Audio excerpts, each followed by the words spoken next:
Şəkildə O mərkəzli çevrəyə AB kəsəni və BC toxununu çəkilmişdir.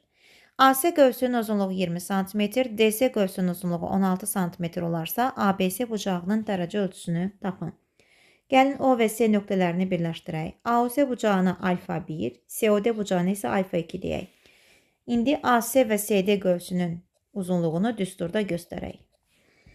Demək, L, AC bərabərdir, şərtdə verilibdir 20-dir. Düsturda pi r alfa bölə 180-dir. Çevrənin radiusunu R qəbul etsək, pi r alfa 1 bölünsün 180 dərəcə yazarıq. Eləcə də CD qövsünün uzunluğunu yazmaq olar. LCD bərabər olsun 16 sm veribdir. Və düsturda yazacaq pi r bu dəfə mərkəzi bucaq alfa 2-dir. Alfa 2 bölünsün 180. Aldığımız bu ifadələri tərəf-tərəfə bölək. 20 bölək 16 bərabərdir. Pi r alfa 1 bölünsün 180. Bölmə zamanı ikinci kəsir tərsinə çevirə bilərik. Pi r alfa 2-də 180 dərəcə.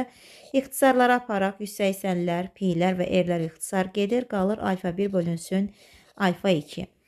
Əgər 16-da 20 kəsirini ixtisar aparsaq 4-ə, alacaq 4-də 5. Deməli, alfa 1 bölünsün alfa 2, 5 bölünsün 4-ə bərabərdir.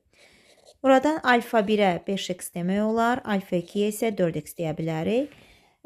Və görürük ki, burada AD parçası çevrənin diametridir. Bu onu göstərir ki, AD qövsünün dərəcəsi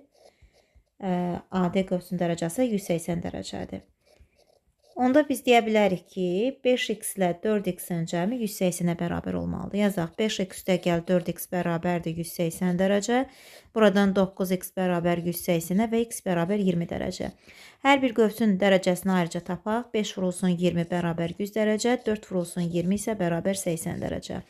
Toxunan və kəsən arasındakı alfa bucağını isə 100 çıxılsın 80 bölünsün 2 düsturu ilə hesablayacaq. 100-dən 80 çıxdıq 20 böldü 2-yə.